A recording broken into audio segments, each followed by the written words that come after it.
Hey everyone. It looks like poor old Christopher Bouzy is sinking further into that hole. So much for his new fame and fortune from being in the Netflix documentary of Harry and Meghan. A defamation lawsuit, which was filed by Jason Goodman on December 19, 2021, has now gone into default against Bouzy and Bot Sentinel. Bouzy has not cooperated in any way whatsoever, yet still finds the time to tweet about it all on Twitter. Not only that, he even called the cops to make false allegations of suspicious activity, when he knew exactly what was going on. He doesn't care about wasting police time, what he does care about is getting attention and sympathy from his followers. What this idiot doesn't seem to realize is that this is extremely good evidence. Good evidence which can be used against him in court. So, thank you Bouzy. So, how did this default come about in the first place? Well, it's going to be an interesting ride. So stick around to find out. And, if you want to keep up to date with all the Bouzy and Bot Sentinel shenanigans, don't forget to hit that subscribe button. Right, so if you're not familiar with Jason Goodman, he has many roles, one of them being the YouTuber with the channel, Crowdsource the Truth.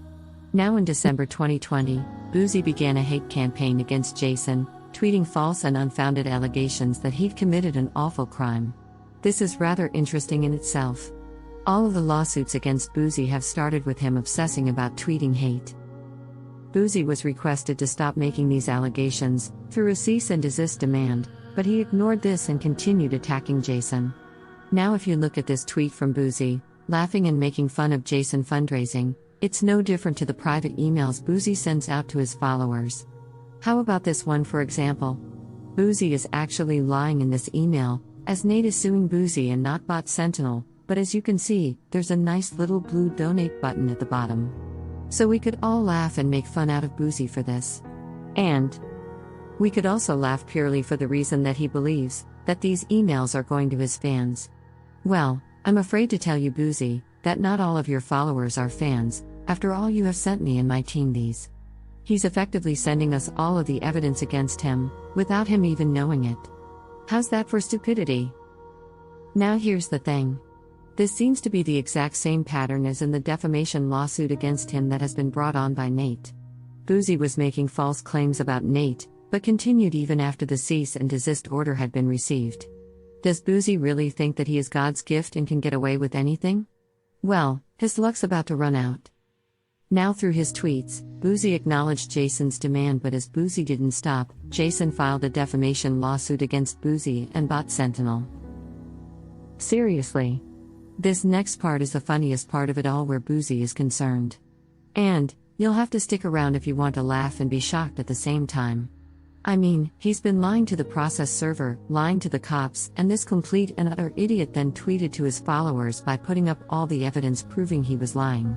You really can't make this up. Talk about putting the noose around your own neck. Right, so Bouzy has been dodging service. And in law, you get to make 3 attempts to serve before nailing it to the door and posting it by mail. So Michael, who was the process server, went around to Bouzy's home in North Bergen on January the 12th. Bouzy identified himself but refused to open the door. So Michael went back to his car to make notes, and as soon as he started, multiple North Bergen Police Department vehicles turned up and approached his vehicle.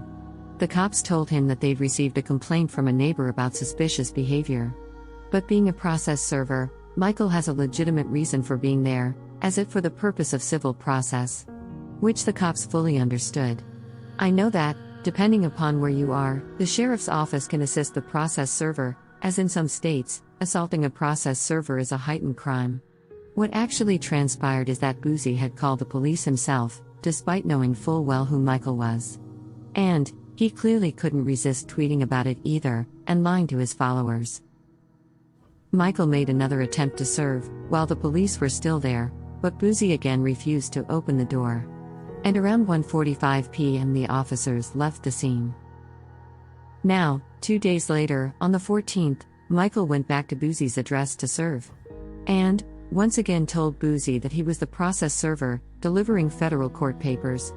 Michael was again wearing his uniform with his lanyard identification. This time Bouzy didn't respond to the door. But he was clearly in, no doubt in his kitchen, tweeting to his followers and making hateful comments towards Jason, the royal family and others. Michael did note that there was a vehicle with California plates in the driveway.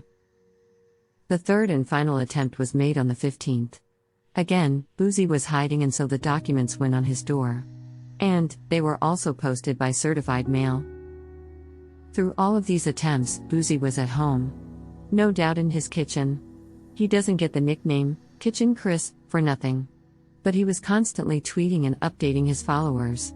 How reckless can you be to acknowledge what was happening, through social media, that anyone can read, whether you've blocked them or not? If this was a criminal suit, he would have stupidly been signing his own death warrant. Okay, so the consequence of Bouzy ignoring this notice is that the court will treat him as being served and refusing to respond to it. Therefore, the court can issue a default. So, that must have touched a nerve, because a bit later on, Jason received a letter from Bouzy's attorney. He said that Bouzy hadn't been served at all, and that he didn't know what was going on. Well, as we have all seen so far in this video, and I hope that you'll agree, Bouzy knew exactly what was going on, and that the process server did his job correctly to serve. Looking at the attorney's letter, I have seen so many errors. And in all honesty, you don't even need to be an attorney to work out that it's completely flawed. If I didn't know that the person who wrote it was actually an attorney, I would have said that Bouzy had written it himself. And some of this letter doesn't even make sense.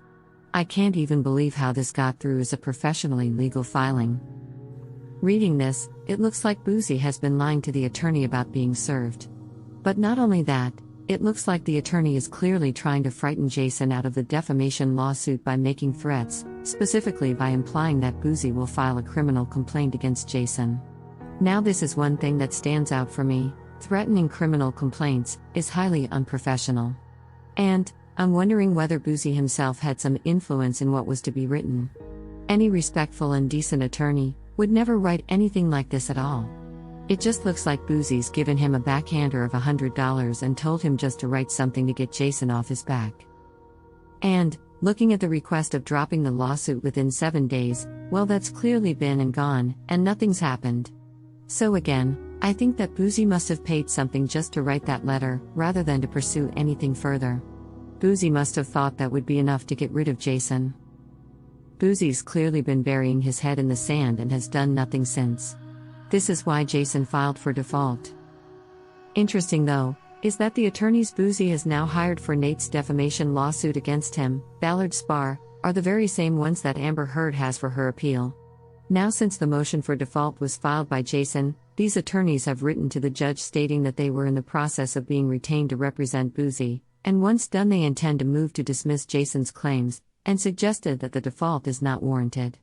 Hiring a very expensive law firm doesn't necessarily mean that Bouzy will win. Just look at what happened with Amber Heard. I have a feeling he has only hired them because he wants the attention.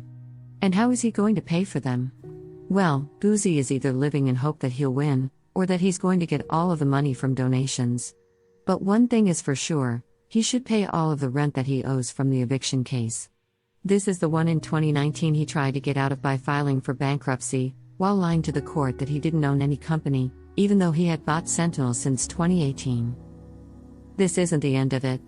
The default is still in place. And there's plenty more Bouzy information to come out, which I'll be uploading soon, but you can also play catch up by watching one of these videos right here too. But one thing is certain, Bouzy does like lying, and he doesn't seem to care whether this is to his followers, to the police, the process server, or the attorneys. In a nutshell, he may think he's God's gift, but he's far from it. So until next time, have a great day and thank you for being here.